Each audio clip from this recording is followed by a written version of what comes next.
there was evidence. Because insurgents who were killed, their telephones were probed, and they were in contact with security officers while they were operating. That is to show we have accomplices within the security forces. And that is why when people are being attacked, some instruction will come from above, whoever it would be, to ensure that these people receive the worst kind of treatment before the security forces would come.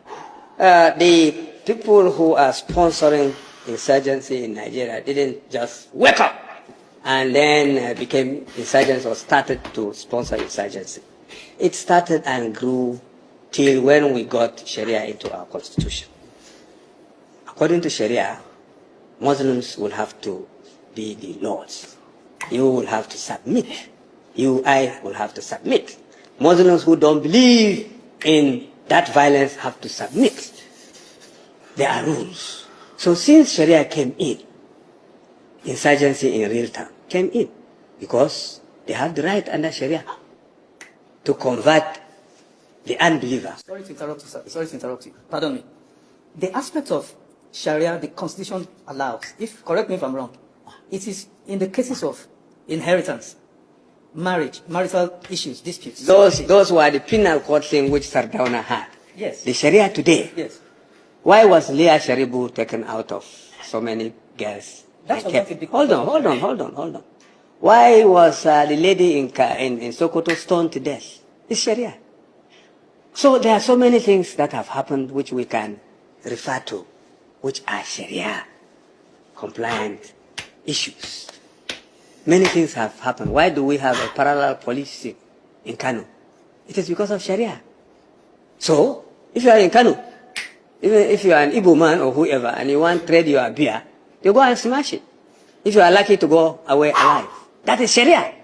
So, sir, anybody who deceives you and said the penal code which we had, which the Sardauna accepted as a means of accommodating the Middle Belters then because of the Willings Commission requirement, is not what we have today. What we have today, adopted by the 12 local government, states in the north, is the true Sharia. And where they want and when they want to implement, they implement. Even states that are not as aggressive. Not long ago, was it about 2 years ago, my governor in Borno went to and said any hotel that they think was a brochure, quote unquote, how do you qualify a place? They smashed it and destroyed such plots. Churches are not allowed spaces in some areas. So what is that? To own that. Yes. So what is that? It is Sharia. So you see, we pretend, that is the problem with this concept. We pretend to be running a circular system in the north. It is no more that way. And this insurgency would not be there without Sharia. When we had the penal code, there was no such insurgency. There was no such aggression. There would not be somebody coming with a gun and say, Allahu Akbar, and attack others. It wasn't there. Under the penal code, it wasn't there. Under Sharia, it's there. And we cannot deny them. It is for the others to wake up and say, look, if you want to practice this, you have the right based on your religion, but you can't impose it on us. Let's think of a way of coexisting with this. And what is happening? What is going to happen next? These people will say, let's part ways. When you made mention to a couple of people who were, lynched, lynched, set on fire, and said it was because of Sharia, I was trying to disagree because I know the Sharia process will be, you take the person to face a Sharia panel, and then there will be witnesses called, just more or less like a regular trial court and all of that, but that was not the case. That's what I was trying to correct. It was just mob justice. Yes, maybe influenced by radical clerics. So don't respond to that, but let's go back to this insecurity. I've had northern leaders. Dr. Akib Abba is a highly respected northern leader, a Muslim, highly respected intellectual. He attributes the insecurity from the north, largely, preponderantly, and I tend to agree with him, to misgovernance, bad governance, from governors, local governments, and all, even the presidents. Do you disagree with this?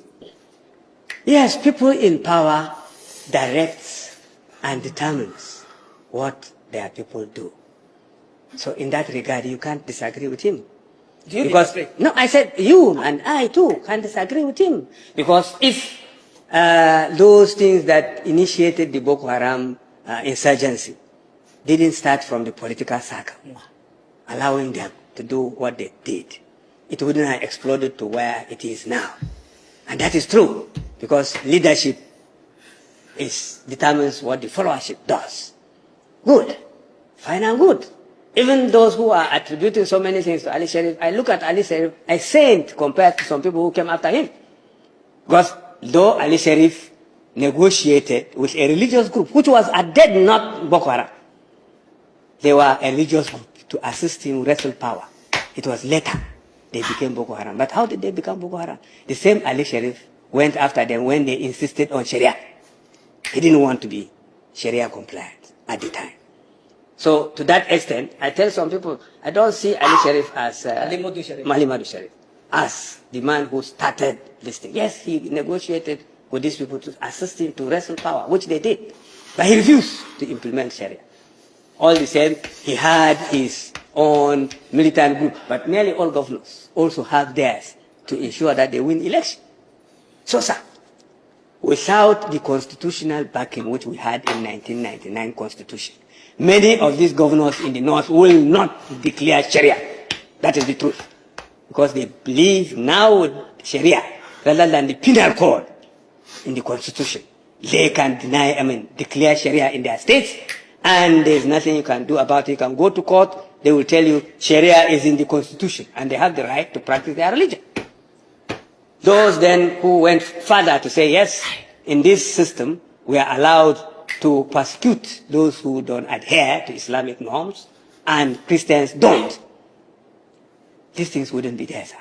So let's be plain and straight. We have reached a stage in this country where you cannot stop these people from practicing their religion. And it has been started in the Constitution. Sharia is there in the Constitution. 73 mentions. You can go and cross-check. There's no mention of Christianity or anything to say that you exist in the first place in the Constitution. None. You can go check people who have gone through the Constitution. So the issue is, how do we navigate away from this source of problem? Because it is already there. It is in the Constitution. And governors who have introduced Sharia, Hizbah, etc., will say that Sharia is in the Constitution and you cannot do anything about it because they are Nigerians. How do we navigate out of that? That is the question.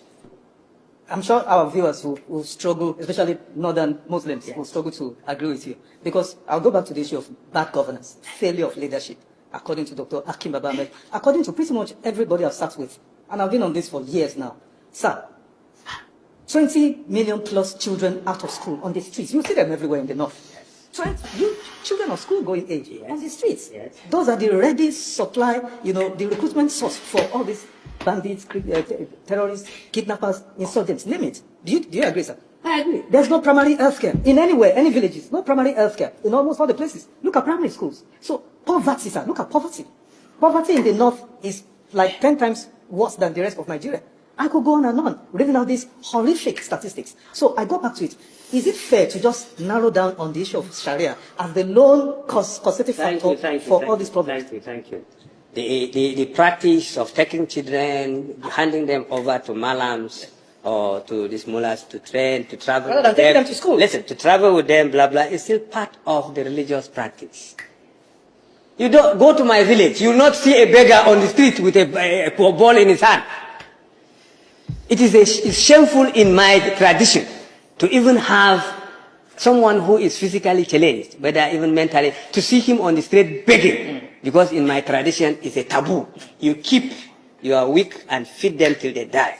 So, it is the practice in northern Muslim areas, and it is as mentioned, and as we agree, that yes, bad governance has something to do about it. However, let me put it to you. The politicians depend on these clerics for support. They support a person to become a governor. When they get to the seat, how many of them have the balls to now say, you cannot carry children around and travel with them, begging here and then. How many of them? So in that respect, we'll say, yes, bad governance. Then another thing, people are producing children who they cannot support. You and if, I don't know whether you are Christian or Muslim, you are confined to have one wife. And how many children you can take care of? In Islam, you can have up to 4 wives. According to the rule, if you can take care of them equitably. Nobody cares about equitably. Produce children, you cannot take care of them, hand them over to the Malam, and the Malam travels out, they learn menial works, go around Abuja, who are the nail cutters, who are the cobblers. It's all this kind of children. Many of them have gone to school, many of them have not. Now, an alternative education has not been provided. Jonathan tried to establish Al-Majiri system schools. Go to those schools. Are they being occupied by Al-Majiris? You will find out Al-Majiris are not there. So, sir, it is not just government. Jonathan tried, but the system resisted. The system resisted. So, if these boys are used as cannon fodder for insurgency, it is not just government. It is the system. Dr. Bitrus, let's make progress. We all witnessed the horrific atrocities in Mangu local government, Bokos local government, Bakinladi local government, where entire villages or communities were wiped out. Yes. In what many have described as genocidal, including yourself. Yes. Yet, we have evidence that those villagers alerted security forces that this was coming, these people are coming. That's correct. And yet, security forces, conveniently did not show up before, and while those atrocities were being perpetrated, they didn't show up until after the entire place was decimated. Then they showed. What's going on, sir? How do you explain this? There's complicity within the security forces. Simple. I mean, nothing other than that. You see, the people who sponsors and who sponsored this thing when it started know where they were, the level things have reached, to the extent that they can do something and even protect the aggressors. When General T.Y. said that they are colluding, you remember that there was evidence. Because insurgents who were killed, their telephones were probed, and they were in contact with security officers while they were operating. That is to show we have accomplices within the security forces. And that is why when people are being attacked, some instruction will come from above, whoever it would be, to ensure that these people receive the worst kind of treatment before the security forces would come. That is one. 2, even after the attack, while lamenting, rather than coming to assist in some cases, we have lots of records, the security forces would come if any of their children decides to even fight back, they will be arrested. That is, the victim is now being victimized. This has happened over and over again. So the issue is, the system is already rotten. And thank God, the present government, having received the pressure from the US, has allowed the Americans to assist and collaborate with our government to ensure that this thing is halted. But the major work is for you and I to do the needful, rather than chickening out and pretend. Because sometimes when I hear people who know, who even suffered genocidal attacks in the area, saying that there is no genocide, I do laugh. There is genocidal attacks on Christian communities to displace them. In the northwest, there is genocidal attack against Muslim houses, indigenous houses. The jihad of which started in 1804, took over power. That is traditional institutions. But the land remained in the hands of the Hausas. Today the Hausas are also being killed and dispossessed of their land. So it has become multifaceted, but all the same. You look at the history, whether at how Islam started, it is the same trend, sir. It has not changed. So with Sharia, whether we like it or not, that's what will continue to happen, unless it is crushed. Negotiation will not work Anybody who say non-kinetic, that is the funny terminology I've heard. Somebody who think that one, if he kills and if he dies trying to kill for his faith, he's going above to meet some beautiful facilities beyond what he gets here. It's here, it's in the mind. You can't change him through some non-kinetic something. He is out there to either kill or be killed. If somebody would voluntarily go and blow himself up just because he feels he's going to be rewarded, how do you solve the problem through some non-kinetic approach? So the issue is, this thing will not stop unless it is crushed.